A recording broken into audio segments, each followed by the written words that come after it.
Trump is not taco. Trump always chickens out, but he is wacko. दुनिया का बेवकूफ बनाने में मुझे बड़ा मजा आता है कि देखा नहीं किया आपने, दुनिया की इकोनॉमी की सवा सत्यानाश कर दिया।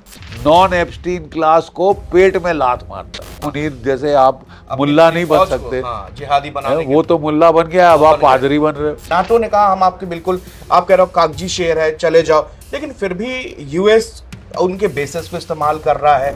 आपका फर्ज बनता है उनको रेस्क्यू करना, रेस्क्यू करो और प्रिजनर ले लो, कैदी बना लो। अब डिसैलिनेशन प्लांट को हिट करना वॉर क्राइम है, और डोनाल्ड ट्रंप ने बोला है, ऐलान जंग किया है कि मैं तुम्हारे वाटर सैलिनेशन प्लांट्स को हिट करूंगा।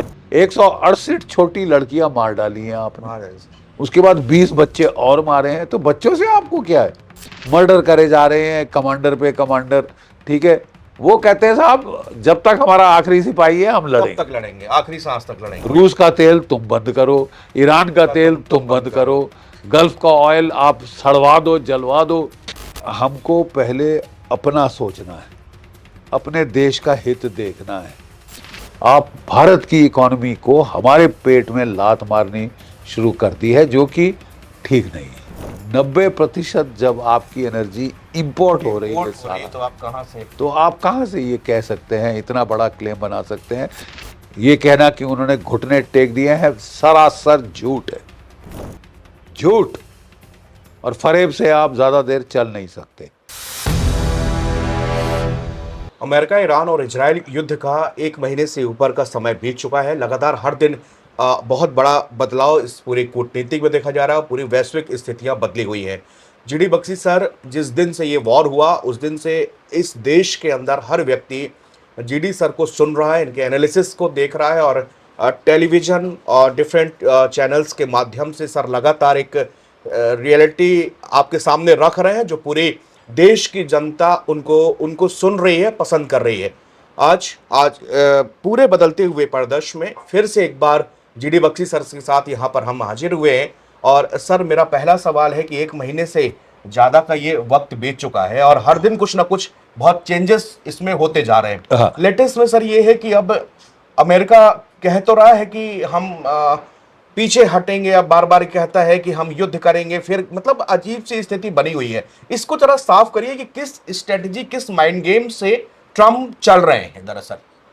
देखिए, ट्रंप ने कल एक 19 मिनट की रैम्बलिंग स्पीच दी जी, जिसको पूरी दुनिया अटकी पड़ी थी कि क्या बोलेंगे। और उम्मीद उनको ये थी कि साहब बोलेगा लड़ाई खत्म कर रहा हूं मैं, शांति आ रही है, तो बड़ी उम्मीद थी दुनिया में, ठीक है। लेकिन जैसे ही उनकी स्पीच खत्म हुई, जो ऑयल की प्राइसेस जो कि नीचे जानी शुरू हो गई थी, क्योंकि ये बड़े देर से ये हिंट दे रहे थे मार्केट को कि भाई मैं ख़त्म कर दूंगा, जल्दी ख़त्म कर दूंगा, और वो थोड़ा सा प्रभाव आ रहा था मार्केट में कि ऑयल की प्राइस डाउन, स्टॉक मार्केट्स में जो ब्लड बाथ हो रहा था वो रुक गया।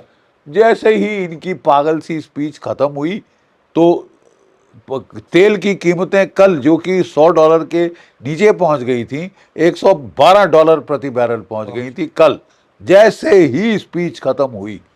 और दुनिया सारी स्पीच को हमने कुदेर कर देखा, झांक कर देखा कि साहब ये क्या रहे, कहना क्या चाहते हैं। कुछ रैम्बलिंग बातें कर रहे हैं। लोग सोच रहे थे कि ये कॉल ऑफ कर देंगे कि काफी पागलपना हो चुका, अब आगे you should not compound your loss, you should not reinforce a failure, you should not compound जो कि ऑलरेडी नुकसान हो चुका है, ठीक है, बाई और करना वही।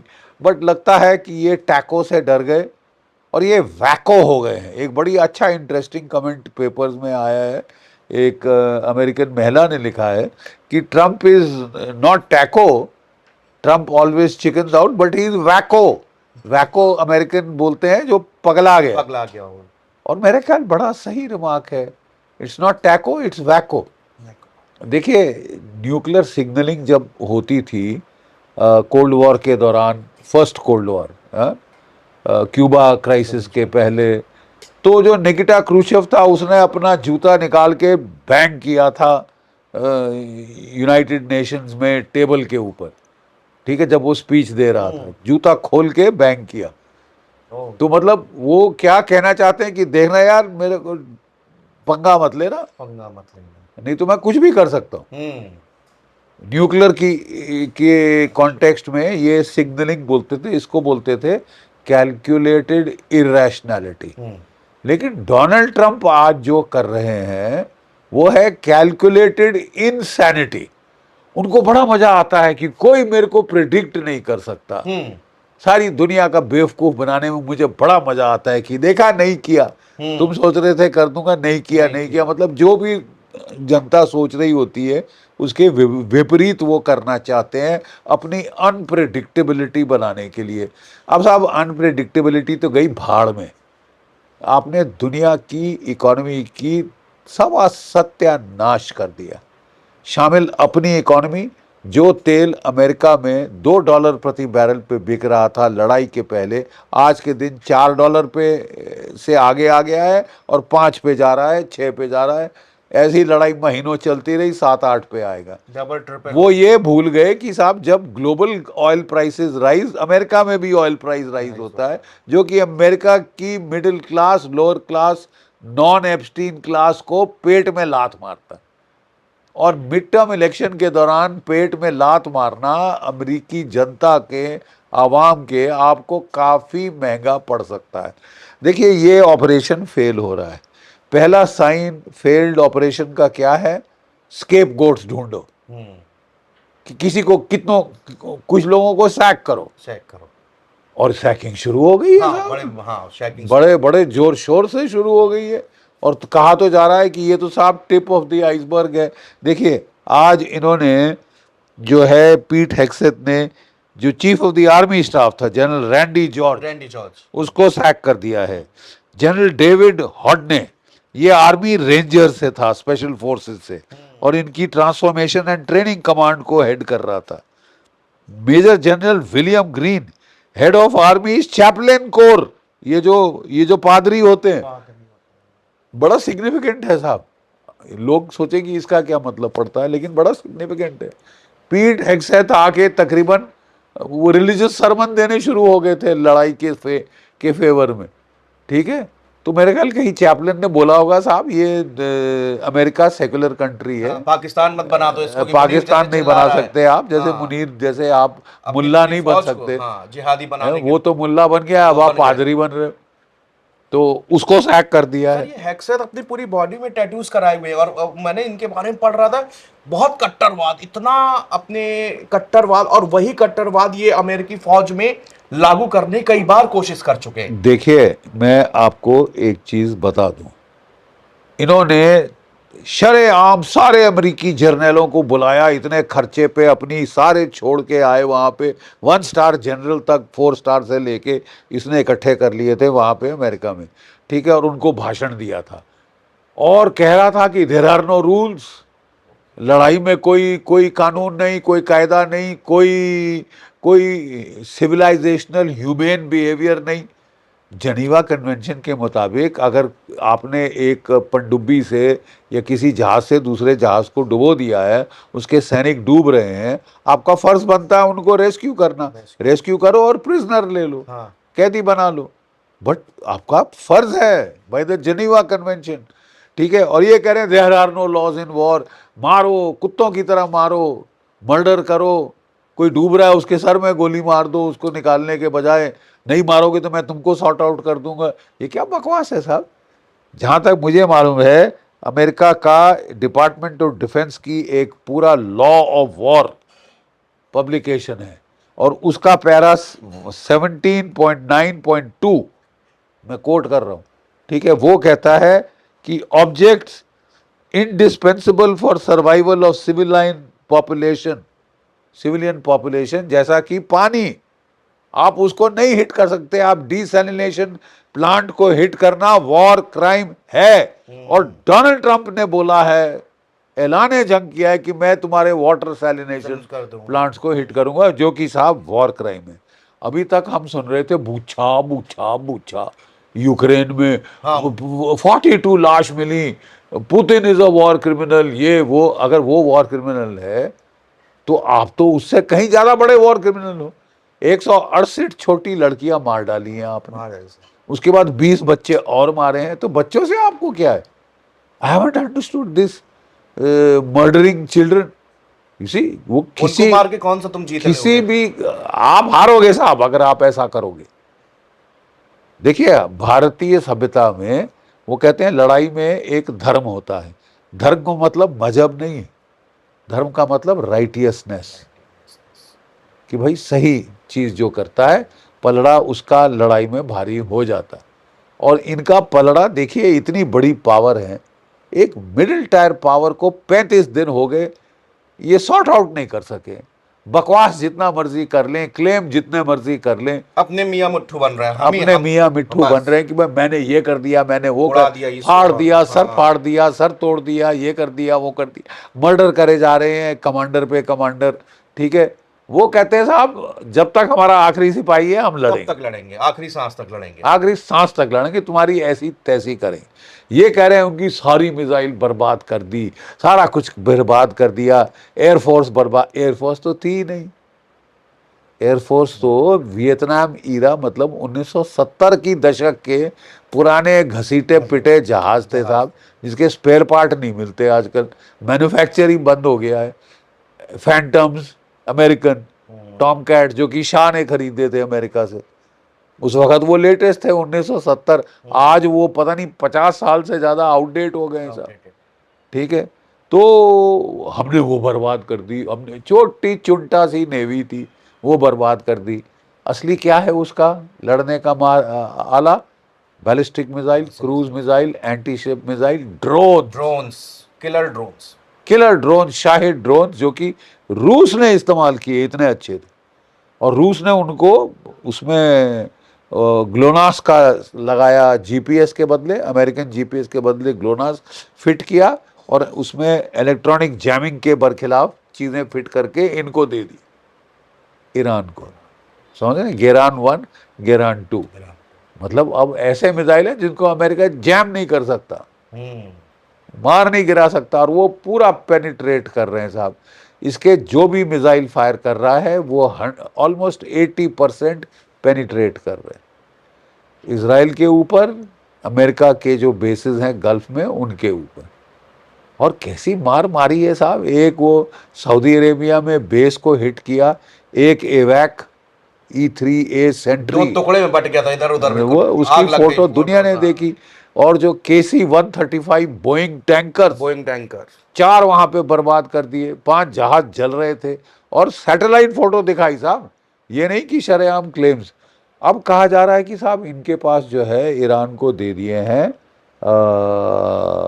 रूस ने S-400 मिसाइल्स, जो जो हमारी डिफेंस सिस्टम, जिसके वजह से हमारी जीत हुई थी हुई ऑपरेशन सिंदूर में। अगर वो आ गए, और लगता है आ गए, क्योंकि जितने आज F-35 फिर गिरा, हाँ F-35 गिरा है। आज F-35 गिरा है साहब। ये लड़ाई हूड़मती, पागलपने में, बगैर सोचे समझे, बगैर कोई स्ट्रैटेजी बनाए, बगैर कोई एग्जिट प्लान स्ट्रैटेजी बनाए लॉन्च कर दी लड़ाई। पहले कर दो फिर देखी जाएगी, अरे ऐसे मसल देंगे 48 घंटे में ख़त्म हो जाएगी। अरे सिर्फ 48 घंटे में ख़त्म हुई है। अब तो कम से कम आपको समझ आ जानी चाहिए ना। अब समझ में आ जाना लेकिन चाहिए। अब साहब जब अमेरिका के अंदर ये विरोध शुरू हो गया है, अगर इन जर्नैलों को सैक किया है, इसका मतलब उन्होंने अपोज किया होगा यूज ऑफ ग्राउंड फोर्सेस। एक तो रेंजर का है, स्पेशल फोर्सेस को उसने बोला होगा कि मराओ मत, बड़ी हाई क्वालिटी मैन पावर है, ऐसी चवन्नी में जाने मत फेंको। कि क्या व्हाट इज योर ऑब्जेक्टिव, करना क्या चाहते हो वो तो बता दो। वो तो अभी तक दुनिया को आप बता नहीं पाए, हर रोज कोई बदली होता है ऑब्जेक्टिव है। और अब अपने आप को ये ऑफ रैम्प कहते हैं, 2-3 हफ्ते और मारूंगा, 2-3 हफ्ते लड़ाई और चलेगी। नेतन्याहू साहब कह रहे हैं अभी तो हम आधे रास्ते पहुंचे, अभी तो 1-1.5 महीना और चलनी है। ठीक है साहब, जो बेटिंग होती है अमेरिका के अंदर वेरी इंटरेस्टिंग है। वो कह रहे हैं omen on Kalshi, America top prediction market, जहाँ पे बेटिंग करते हैं कि क्या होगा है। वो कह रहे हैं कि हॉर्मुज जो है जनवरी अगले साल जाके खुलेगा। लोग बेट कर रहे हैं इसके ऊपर। ठीक है साहब, जो वहां पे पोल हुआ है, जो पोल हुआ है इधर क्या कहते हैं, इजराइल में। नॉट नॉट इजराइल में, अमेरिका में, अच्छा, उसने 230 कहा है कि रॉयटर्स इन इनसॉस पोल 7% अमेरिकन ने साथ दिया है ग्राउंड इन्वेजन का। 7। 7% अमेरिकी आवाम ने सपोर्ट की है पुटिंग बूट्स ऑन ग्राउंड, यानी 93% ने कहा है गलत है, गलत नहीं है, करना, मत जाना। नहीं करना चाहिए। और लेकिन आप आप पहले तब से कह रहे हैं हाँ। कि अगर इनके बूट वहां पर पड़ेंगे तो ये लोग बहुत भीषण, आप 28 तारीख से कह रहे थे इस बात की, जब से जंग की, अगर आप लोग घुसे तो वहां से निकल नहीं पाओगे। देखिए साहब, अब ये अपने लोगों को मरवाना चाहते हैं बगैर, इन स्पाइट ऑफ परामर्श जो कि आपके रिटायर्ड सैनिक एडमिरल्स और जनरल्स दे रहे हैं, बड़े सीनियर लोग जो लड़ाई लड़ चुके हैं, तजुर्बेकार हैं। डोनाल्ड ट्रंप साहब ने कौन सी बड़ी लड़ाई लड़ी है? पीट हेग्सेथ ने कौन सा तीर मारा है? हमने कोई मेडल नहीं देखा उसकी छाती पे कॉम्बैट में वैलर का। ठीक है ना साहब, कॉम्बैट में वैलर का एक मेडल लेफ्टिनेंट कर्नल को क्या पता होता? क्या पता होता। ठीक है ना साहब, जब मैं लेफ्टिनेंट कर्नल था, ठीक है, मैंने बटालियन कमांड कर ली थी, मुझे नहीं पता इसने बटालियन भी कमांड करी है कि नहीं। बहुत ठीक है, गंदी हिस्ट्री है सर पीट हेग्सेथ नहीं की। नहीं, और इनके बारे में जो जब इनकी सेनेट हेयरिंग हो रही थी तो इतने गंदे गंदे कारनामे थे इनके जो उजागर किए जा रहे थे, बदसलूकी के और ये वो और अय्याशी के वगैरह वगैरह। पता नहीं कहाँ से इनको चुन के लगा दिया है, और ये अब बोल रहे हैं कोई रूल नहीं, कोई मॉरल्स नहीं, कोई लॉ नहीं। हाँ, मारो साहब, बस। अमेरिकन लॉ किताब है, अमेरिकन डिपार्टमेंट ऑफ डिफेंस की जो है लॉ ऑफ वॉर, ये किताब है। ये जस्ट ये एक आपकी लीगल डॉक्यूमेंट है। डॉक्यूमेंट। अब उसको कैसे बरखिलाफ कर सकते हैं, उसकी बरखिलाफी? और उसको पढ़ेंगे ध्यान से तो साफ लिखा है कि नहीं मार सकते, जो डूब रहे हैं उनके सर में गोली मार के। क्या सूरमा, क्या सूरमा है यार, बड़ी दादागिरी। तो आप समझते हैं दुनिया डर के मारे थर थर थर थर थर कांपेगी? दुनिया तुम्हारे पे, दुनिया ने तुम्हारा देख ली है असलियत। ईरान जैसी मिडिल पावर ने तुम्हारी खाट खड़ी कर दी, खाट खड़ी कर दी है। खाट खड़ी कर दी है सब। दो टूक शब्दों में, ये दोनों बड़ी पावर्स की मिलके, जो कि गुरूर में थे साहब। और माफ कीजिए, ईरान की फौजें बहुत प्रोफेशनल, बहुत some of the best military in the world. उनकी Mossad is one of the best intelligence agencies in the world. मैं हैरान हूं, वो इतना बड़ा मिसकैलकुलेशन कैसे कर पाए मोसाद? कैसे कर दिया साहब, मुझे नहीं समझ आया। लेकिन साहब ऐसा एक किसी प्रोफेशनल फौज में जिम्मेवारी होती है साहब, जिम्मेवारी आपको एक्सेप्ट करनी पड़ेगी इसकी। ठीक है, और मेरी तो उम्मीद है कि ख़त्म हो, बिकॉज प्रॉब्लम यह है कि Israel life and death struggle में लॉक हो गया है, Iran life and death struggle में लॉक हो गया है। ऐसी लड़ाई को रोकना बड़ा मुश्किल होता है जब तक कि दोनों साइड ख़त्म ना हो जाए, ख़त्म ना हो जाए।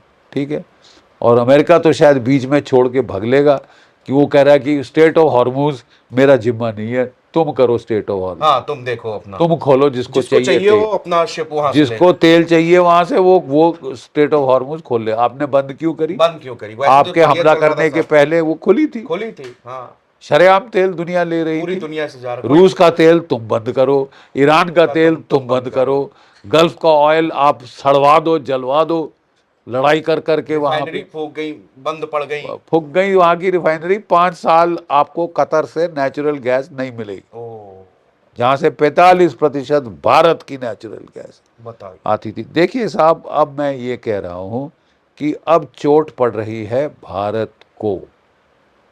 ठीक है, अब चोट पड़ रही है भारत को। मैं चंद एक आंकड़े आपको हाँ सर। मैं समझा दूं।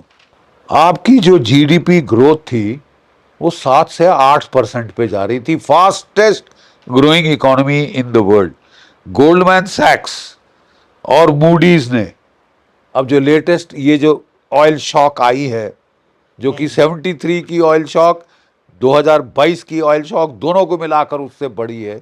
वो कह रहे हैं भारत का ग्रोथ रेट 5.9% से 6.1% तक नीचे गिर जाएगा। 2 परसेंटेज पॉइंट कम से कम आपका जीडीपी नीचे हो जाएगा। तो ये कहना कि साहब हम पे कोई असर नहीं पड़ेगा, हम बड़े ब्रेव हैं, ये अब हमको यथार्थ को तो सामना करना ही हाँ पड़ेगा। बिल्कुल सर, सच को आप नहीं नकार सकते। सच को नकार नहीं सकते साहब। आपकी सप्लाई डिसरप्शन हुई है ऑयल में 50% गल्फ से, गैस 60% गल्फ से, फर्टिलाइजर 32% गल्फ से, हायर इंपोर्ट प्राइसेस होंगी। पहले हम तेल ले रहे थे 50 से $60 प्रति बैरल रूस से। रशिया, हाँ अमेरिका ने हमारी दुम मरोड़ के बोला कि रशिया से बंद करो। बंद तो हमने नहीं किया, लेकिन कम करना शुरू कर हाँ, दिया कम था। करते गए, कम करते गए और अब 90% बढ़ाना पड़ा है। क्यों? क्योंकि पागल है क्या? आपकी गाड़ियों में पानी डालेंगे। ईरान से तेल बंद, रूस से तेल बंद। अबे तो क्यों मतलब ये दुनिया जाए भाड़ में, ये एटीट्यूड है। तो हम भाड़ में नहीं जाना चाहते। ठीक है साहब। फर्टिलाइजर वहां से 32% आ रहा था, मैंने बताया उसका भी दाम बढ़ेगा। अभी अभी फसल की को बीजना शुरू हो गया। ठीक है। फ्राइट कॉस्ट बढ़ जाएंगी, यानी जो भी एक्सपोर्ट इंपोर्ट करते हो उसका 40% शिपिंग का कॉस्ट बढ़ा है, 40%। ठीक है साहब। एयरलाइन जेट फ्यूल के कॉस्ट इंटरनेशनल ट्रैवल के डबल हो गए। ठीक है साहब। रिमिटेंसेस हमको 350 अरब डॉलर आती थी, कहां से? गल्फ से। गल्फ से 9 मिलियन हमारे लोग वहां फंसे हुए। ठीक है। तो ये भी खत्म हो जाएगी रिमिटेंस। अगर वहां की इकोनॉमिक तबाही हो गई तो वो तो लोगों को ले ऑफ करेंगे ले साहब। ऑफ करेंगे, हाँ ठीक है। हाँ, ये कह सकते हो कि जब रिकंस्ट्रक्शन होगी तब हमें बुलाया जाएगा, फिर हमारे यहाँ लेबर जाएगा। हमारे पास $700 बिलियन फॉरेक्स रिजर्व था। अच्छा। और ये जो है अब गिर के $500 बिलियन पर, अगर 6 महीने चलती रही ऐसे तो $500 अरब पे आ जाएगा। तो देखिए, हमको पहले अपना सोचना है, अपने देश का हित देखना है। कि डोनाल्ड ट्रंप बहुत महान है, एक तबका है जो समझता है, वो उनकी गुणगान करते जाए, चाटुकारिता करते जाए। हम परेशान हो गए साहब। भारतवर्ष का उन्होंने ये युद्ध बेमायने बेवजह का युद्ध करके अच्छा खासा नुकसान किया। जो इकोनॉमी चढ़ी जा रही थी, चढ़दी कला थी जिसको बोलते हैं ना पंजाबी में, उसकी ऐसी तैसी करने पे आप तुल गए हो। अब वो तो साहब उनका तो कुछ समझ आता नहीं। 50% टैरिफ हम पे लगाया था, जितना नुकसान कर सकते थे करा था। वो टैरिफ का नुकसान जो था वो कोई 0.5 से 0.1% ऑफ द जीडीपी हो रहा था। ये तो 2% जीडीपी का नुकसान करा दिया है ये पागल युद्ध करके। और अब हमको अपील करनी पड़ेगी नेतन्याहू साहब से, जो भारत के बहुत घनिष्ठ मित्र हैं, कि साहब हम समझ रहे हैं कि आप लाइफ एंड डेथ स्ट्रगल में पड़ गए हो, लेकिन अगर आप जल्दी नहीं ख़त्म करोगे, एक तो आपका नुकसान होगा, आपके लोगों का बेइंतहा नुकसान हो रहा है, और आप भारत की इकोनॉमी को हमारे पेट में लात मारनी शुरू कर दी है, जो कि ठीक नहीं है, जायज़ नहीं है। सब हम उम्मीद नहीं करते अपने दोस्तों से कि वो ओपनली, हमारा बिल्कुल उनको कोई परवाह नहीं कि मेरी सिक्योरिटी पैरामाउंट है। हाँ पैरामाउंट है साहब, हमारी भी इकोनॉमिक सिक्योरिटी पैरामाउंट, हमारे आवाम की भी इकोनॉमिक खुशहाली इस देश को पैरामाउंट। तो ये अब आपको सोचना पड़ेगा कि भाई क्या असर हो रहा है दुनिया पे, दोस्तों पे।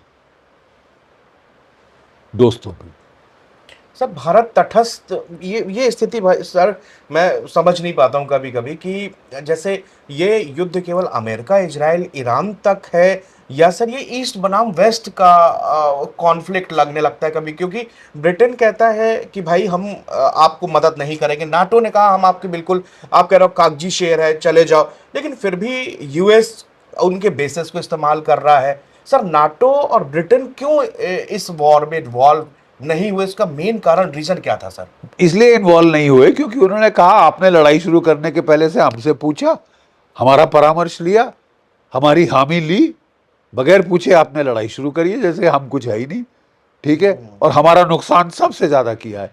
पहले आपने हमारा रूस का तेल और गैस बंद कराया है, जो ज्योग्राफिकली सबसे पास सबसे सस्ता पड़ता है। यूरोप की इकोनॉमी की खुशहाली का जो दारोमदार था वो cheap Russian oil and gas पे मुनस्सर था।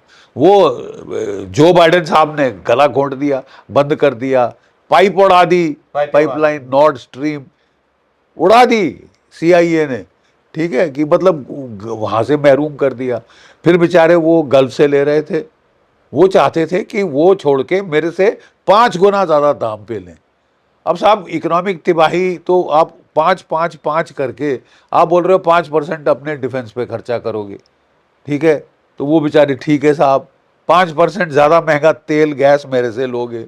उन्होंने कहा नहीं साहब ये गल्फ नज़दीक है, सस्ता पड़ता है, यहाँ से लेंगे। तो गल्फ में तबाही कर दी। 22% तेल जो निकलता था गल्फ से वो आपने ऑयल मार्केट से हटा दिया।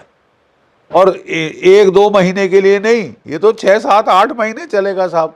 लड़ाई बंद भी हो जाए तो ये ऑयल की किल्लत चलेगी और ऊंचे दाम चलेंगे। तो energy security does not only mean that we energy security does not only mean that we have access to energy at reasonable price। अरे यार 40-50 डॉलर प्रति बैरल आपको रूस दे रहा था, इन्होंने आपको दुम मरोड़नी शुरू करी कि नहीं लोगे रूस से, तुम्हारे पैसे से वो युद्ध लड़ रहा है, वो तुम्हारे पैसे से युद्ध लड़ रहा है। और जो तुम साला जो यूरेनियम खरीद रहे हो उससे नहीं, वो उसको पैसे मिल रहे हैं, उससे वो फूल बरसा रहा है उनके ऊपर। नहीं तो नॉनसेंस बात है। और देखिए वो करते, आज हमको वही रूस का तेल भी जो लेना पड़ रहा है, मुझे बताया जा रहा है कि अब वो भी कह रहे हैं कि ठीक है साहब डिस्काउंट नहीं देंगे, आप दे देंगे आपको तेल, आप दोस्त हो दे देंगे, लेकिन जैसे आपने ठेंगा दिखा दिया था हम तो अमेरिका के खेमे में जा रहे, तो वो आपको कह रहे हैं $138 प्रति बैरल, $148 प्रति बैरल। और फिर हमारी ऑयल मिनिस्ट्री से एक स्टेटमेंट आई थी, मैं दाद देता हूँ, अच्छा काम कर रहे हैं, बहुत अच्छा वो मैनेज कर रहे हैं अभी तक। वो कह रहे थे कि India is a island of energy security. माफ कीजिए साहब, आई बेग टू डिफर। 90% जब आपकी एनर्जी इंपोर्ट हो रही है सारा, तो आप कहाँ से ये कह सकते हैं, इतना बड़ा क्लेम बना सकते हैं। मेरा सुझाव है साहब, मैं बहुत छोटी हस्ती हूँ, लेकिन मेरा सुझाव है, भारत में जो हमारी केरला की रेत में थोरियम है, कब से बात हो रही है कि थोरियम बेस्ड रिएक्टर आएंगे, 10 को हो गए साहब, कुछ नहीं किया किसी ने, सब छोड़ के बैठ के तेल खरीद रहे हैं साहब। और कहाँ से? गल्फ से। जहां भी खरीद रहे हैं वहां पे अमेरिका चाबुक चला रहा है, चोक लगा रहा है, चाबुक चला रहा है, और हम चाबुक के नीचे आ रहे हैं। ईरान से तेल खरीदना बंद है। सबसे सस्ता तेल पहले ईरान से आता था। वो कांग्रेस की सरकार को एक फटकार हुई, बंद भाई ग्लोबल। अरे भाई हमको मानना पड़ेगा, बाध्य होंगे, अगर UN की सैंक्शन है। अमेरिका जब जगह आधी दुनिया सैंक्शन करती है, ठीक है साहब। अब समय आ गया है कि साहब देखिए, आप ईस्ट वेस्ट की जो बात करी थी, बहुत वो है अहम चीज। यस सर, मैं पहले दिन से कह रहा हूं कि ये 21वीं सदी का निर्णायक युद्ध होगा। ये फैसला करेगा कि क्या डोनाल्ड ट्रंप अपनी दादागिरी से दुनिया को वापस धकेल सकते हैं यूनिपोलैरिटी के युग में, या दुनिया multipolar world order clear cut उभर जाएगा। मुझे तो क्लियर कट वर्ल्ड ऑर्डर दिख रहा है। अमेरिका का डिक्लाइन डोनाल्ड ट्रंप साहब ने शुरू किया है। उन्होंने अमेरिकन मिलिट्री रेपुटेशन को बहुत ठेस पहुंचाई है, अनवारंटेड, ओवर यूज करके, ओवर स्ट्रेच करके।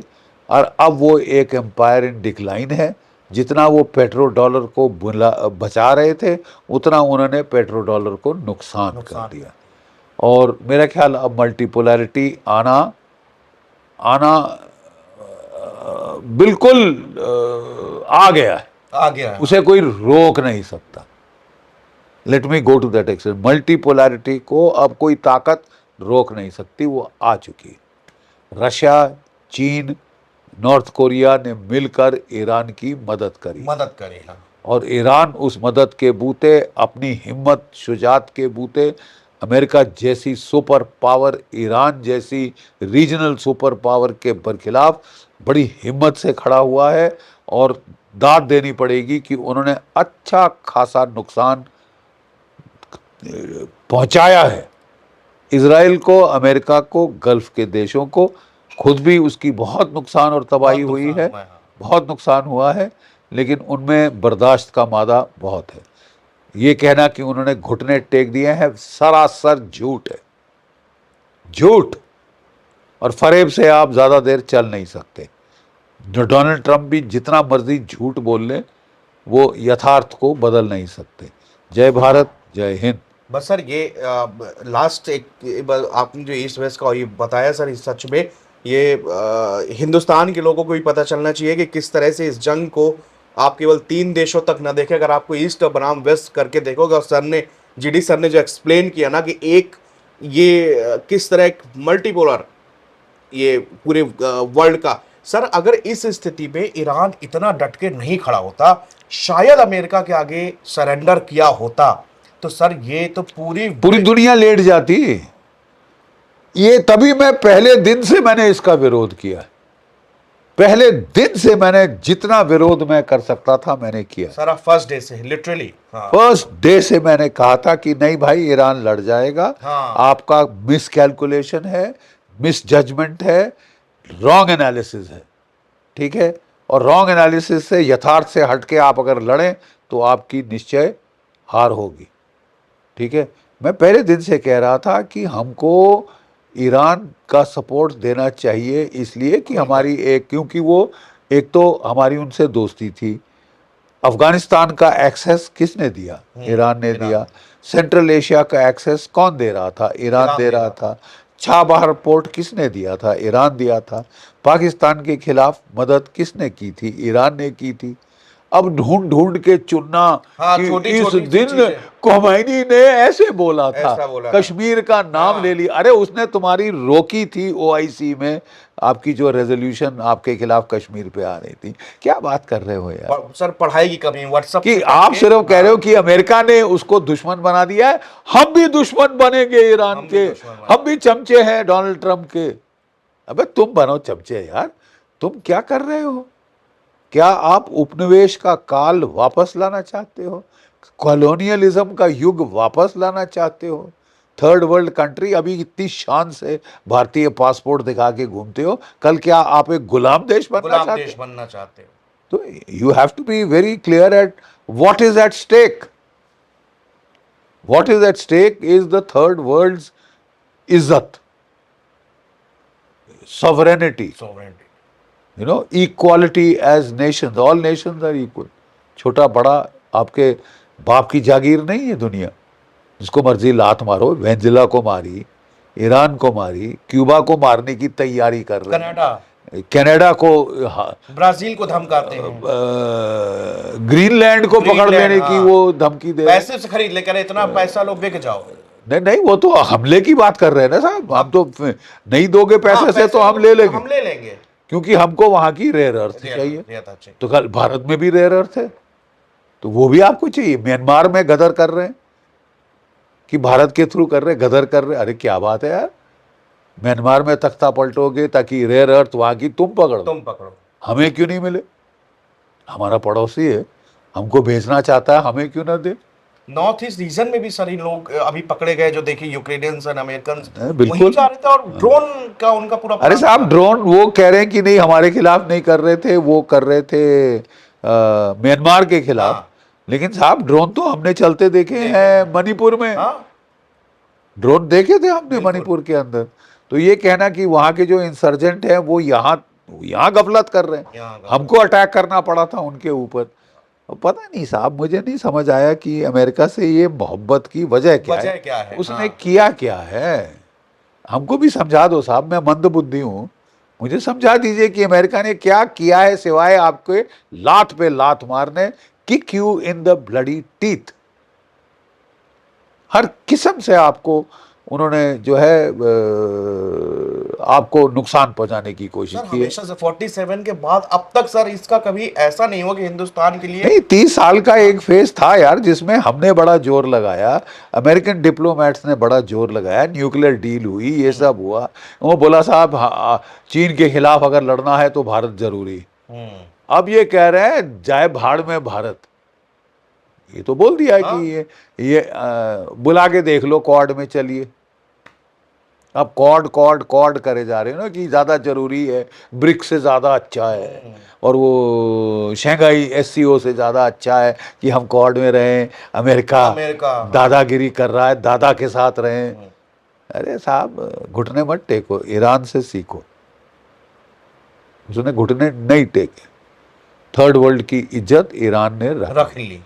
हमको खराब लग रहा है कि हमारे दो दोस्तों के बीच युद्ध है, इजराइल और ईरान के बीच युद्ध है, लेकिन इजराइल अब अमेरिका के साथ लेके लड़के एक थर्ड वर्ल्ड कंट्री को खत्म करने की कोशिश कर रहे हैं। अगर आपको बुरा लगता है कि ईरान ने कहा है कि वी विल डिस्ट्रॉय इजराइल, तो अब आप तो कह नहीं रहे, आप कर रहे हैं डिस्ट्रक्शन ऑफ इजराइल, अमेरिका के ऑफ ईरान अमेरिका के साथ मिलके। तो वो भी जायज नहीं है ना साहब। अगर ईरान गलत है तो फिर आपका भी ये गलत है। गलत है। 6000 साल पुरानी सभ्यता को आप सवा सत्यानाश करके छोड़ो, पाषाण काल टुकड़े में। टुकड़े करो, हाँ। पाषाण युग में पहुंचा पाषाण युग में पहुंचा देंगे, तुम उसी लायक हो। उसी ये लायक हो। किस तरह की जुबान।